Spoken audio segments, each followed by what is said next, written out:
बिल्कुल restaurant style मसालेदार gravy वाली पनीर कोल्हापुरी की रेसिपी आज मैं शेयर करने वाली हूँ। और इसे है ना रोटी पराठे के साथ आप सर्व कर सकते हो। हेलो दोस्तों, आप सभी को मेरा नमस्कार। मैं मोनी रान्ना बाटी में आप सबका स्वागत करती हूँ। चलिए तो फिर रेसिपी शुरू करते हैं। इस रेसिपी में सबसे पहले मैंने कढ़ाई में ले लिया आधा छोटा चम्मच जितना रिफाइंड ऑयल। इस रेसिपी में हम रिफाइंड ऑयल का ही इस्तेमाल करेंगे दोस्तों। अब है ना यहाँ पे हम कुछ मसाले को भून लेंगे। सबसे पहले मैंने यहाँ पे डाला एक बड़ी इलायची, इसी के साथ मैंने डाला 2 से 3 हरी इलायची। साथ ही में हमें इसमें डालना रहेगा एक दालचीनी का टुकड़ा। साथ ही यहाँ पे कलर के लिए डाला एक काश्मीरी लाल मिर्च। मिर्च की क्वांटिटी आप बढ़ा भी सकते हैं दोस्तों। साथ ही हमें यहाँ पे चाहिए होगा साबुत ज़ीरा, कुछ लौंग, और इसी के साथ मैंने डाला काली मिर्च, और साथ ही मैंने यहाँ पे डाला साबुत धनिया। जनरली है ना दोस्तों, मसालों को हम ड्राई रोस्ट करने के बाद इसका पाउडर बनाते हैं, लेकिन यहाँ है ना हमें मसालों का पाउडर नहीं बल्कि मसालों का पेस्ट चाहिए होगा। तो इसलिए यहाँ हमने मसालों को इस तरीके से तेल में अच्छे से भूनना रहेगा। तो मसालों को आप अच्छे से भून लें जब तक कि मसाले का कच्चापन ना चल जाए। जब मसाले अच्छे से भून जाए तब हमें इसमें डालना रहेगा ग्रेट किया हुआ नारियल। यहाँ आप ज़रूर से दोस्तों फ्रेश नारियल का ही इस्तेमाल करें। और ये नारियल जो है ये बिल्कुल मेन इंग्रेडिएंट है कोल्हापुरी पनीर का, बल्कि किसी भी कोल्हापुरी रेसिपी में है ना दोस्तों नारियल का इस्तेमाल जनरली होता ही है। अब नारियल को भी बिल्कुल अच्छे से मैंने लो हीट पे भून लिया।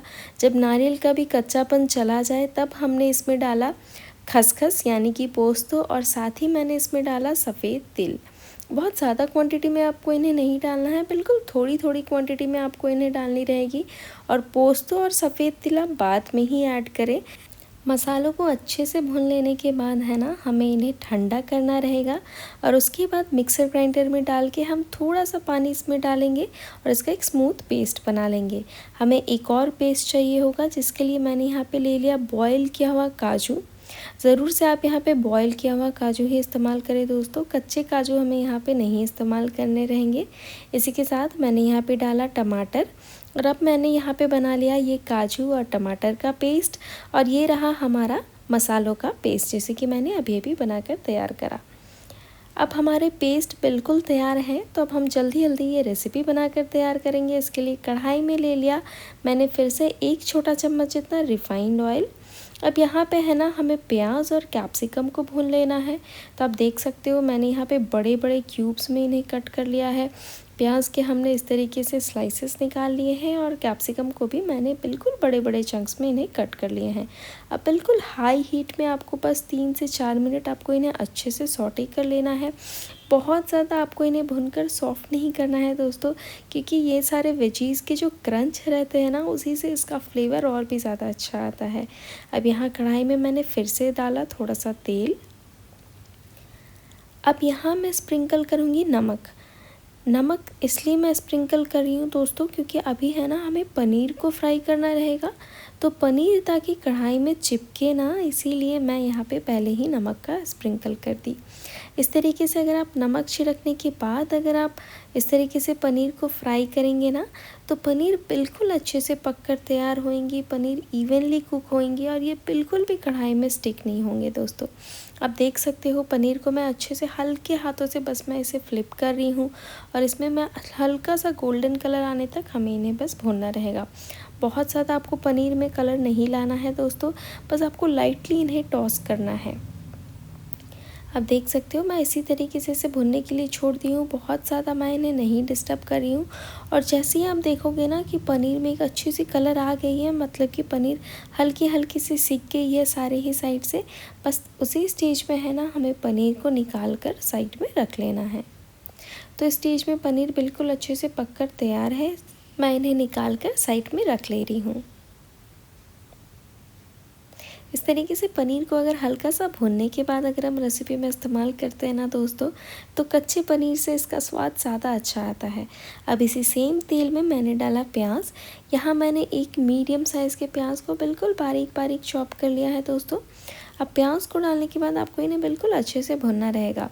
बहुत ज़्यादा आपको प्याज में तो यहाँ पे कलर नहीं लानी है, हल्की सी ट्रांसलूसेंट ये हो जाए बस उतना ही आपको इन्हें भूनना है। आपको इनमें ब्राउन कलर नहीं लाना है। जैसे ही प्याज में हल्का सा कलर आ जाए आपको इनमें डालना रहेगा अदरक लहसुन का पेस्ट। अदरक और लहसुन को भी आपको तब तक भूनना है जब तक कि इसका कच्चा स्मेल ना चल जाए। अब यहाँ मैंने डाला लाल मिर्च पाउडर और हल्दी पाउडर, साथ ही मैंने यहाँ पे डाल दिया टमाटर और काजू का पेस्ट, और इसी के साथ हमें डालना रहेगा मसालों का पेस्ट, जिसे कि मैंने बिल्कुल स्टार्टिंग में बनाकर तैयार करा था। अब इन सारे पेस्ट और मसालों को आपको बिल्कुल अच्छे से भूनना है दोस्तों।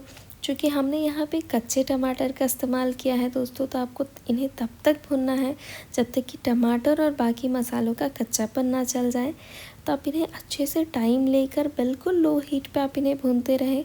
बहुत ज़्यादा आपको ऑयल का इस्तेमाल इस स्टेज में नहीं करना है। काजू का इस्तेमाल हमने करा है तो ये चिपक सकती है कढ़ाई से, तो आप इन्हें लो हीट पे अच्छे से पकाते जाएँ। जैसे ही देखिएगा ये थोड़ी गाढ़ी होने लगी है, हम इनमें डालेंगे थोड़ा सा पानी। बिल्कुल थोड़ा सा ही आपको इनमें पानी डालना है ताकि मसाले अच्छे से पक जाए। पानी डालने के बाद मैंने इन्हें फिर से अच्छे से मिक्स कर लिया, और मिक्स करने के बाद हमें इसे फिर से अच्छे से पकाना है जब तक कि इसका तेल सेपरेट ना हो जाए। तो मैं यहाँ पे है ना इसे ढककर पकने के लिए छोड़ दे रही हूँ बिल्कुल लो हीट पे, करीबन 3 से 4 मिनट के लिए। और आप देख सकते हो यहाँ मैंने कढ़ाई का लिड ओपन कर लिया। अब देख सकते हो ऊपर में हमें है ना तेल नज़र आने लगी है, मतलब बहुत ही अच्छी से यहाँ पे तेल सेपरेट हो गई है। मैंने यहाँ पे बहुत ज़्यादा ऑयल का इस्तेमाल नहीं करा था ग्रेवी को पकाने के लिए, लेकिन भी बहुत ही अच्छे से यहाँ पे तेल यहाँ पे हमें नज़र आने लगी है। यहाँ मैंने फिर से सारे ही चीज़ों को बिल्कुल अच्छे से एक बार मिक्स कर लिया। अब यहाँ पे आपको डालना रहेगा पानी। पानी आप यहाँ पे अपने हिसाब से डालें, जैसी आपको कंसिस्टेंसी चाहिए हो ग्रेवी की, आप उतना ही यहाँ पे पानी का इस्तेमाल करें। अब यहाँ मैंने डाला स्वाद अनुसार नमक। नमक डालने के बाद मैंने फिर से सारी चीज़ों को अच्छे से एक बार मिक्स कर लिया।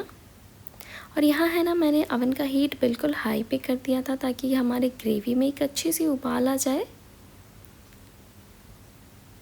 सारी ही चीज़ों को अच्छे से मैंने मिक्स कर लिया। आप देख सकते हो ग्रेवी में अच्छी सी उबाल आ गई है। अब मैं यहाँ पे डालूँगी फ्राई किया हुआ पनीर। तो यहाँ मैं सारे ही पनीर को अच्छे से डाल दी, और पनीर डालने के बाद अब आपको इसे मिक्स करना रहेगा। अब देख सकते हो यहाँ है ना पनीर थोड़ी सी चिपकने लगी है, क्योंकि हमने पनीर को पहले से फ्राई करके रखा था। तो कई बार आप देखिएगा पनीर को फ्राई करके अगर आप रख दें तो ये एक दूसरे से इस तरीके से चिपकने लगती है, लेकिन आप चाहें तो इसे आप अवॉइड भी कर सकते हो। आप इसे हल्के हाथों से मिक्स कर सकते हो जैसा कि मैं यहाँ पे कर रही हूँ। और अगर आप इसे अवॉइड करना चाहो तो हल्के से गुनगुने पानी में आप थोड़ा सा नमक मिक्स करके आप पनीर को, यानी कि फ्राई किए हुए पनीर को आप डिप कर दोगे, तो इससे ये चीज़ नहीं होगी। तो यहाँ अब मैं इसे फिर से ढककर बिल्कुल लो हीट पे पकने के लिए छोड़ दूँगी करीबन 10 से 12 मिनट के लिए।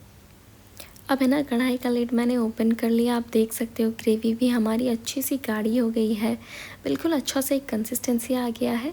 सारी चीज़ों को हमें बिल्कुल हल्के हाथों से मिक्स करना है दोस्तों, क्योंकि पनीर बहुत ही ज़्यादा सॉफ्ट है। तो हल्के हाथों से आपको सारी ही चीज़ों को मिक्स करना है। ग्रेवी की कंसिस्टेंसी बिल्कुल परफेक्ट है दोस्तों। अब मैंने यहाँ पे डाला फ्राई किया हुआ प्याज और कैप्सिकम, साथ ही मैंने डाला फ्रेश क्रीम। फ्रेश क्रीम डालने से है ना दोस्तों एक बहुत ही अच्छी सी रिचनेस तो आती ही है, और टेस्ट भी बहुत ही अच्छा सा बैलेंस हो जाता है। साथ ही मैंने डाला ड्राई रोस्ट किया हुआ कसूरी मेथी और गरम मसाला पाउडर। गरम मसाले का पाउडर आपको बहुत ही कम क्वांटिटी में डालनी रहेगी दोस्तों, क्योंकि हमने यहाँ पे जो पहले जो मसालों का पेस्ट इस्तेमाल करा है इस रेसिपी में, उसमें भी कई सारे गरम मसाले हमने डाले हैं। तो गरम मसाला पाउडर आपको बिल्कुल कम चाहिए होगी, और बस हमारा ये पनीर कोल्हापुरी सर्व करने के लिए बिल्कुल तैयार है। गर्मा गर्म नान, रोटी, पराठे के साथ आप इसे सर्व कर सकते हो। रेस्टोरेंट स्टाइल पनीर कोल्हापुरी बिल्कुल तैयार है। फाइनली अब मैंने इसमें कुछ फ्रेश धनिया भी डाल दिए। तो उम्मीद है मेरी आज की ये रेसिपी आप सबको अच्छी लगी होगी।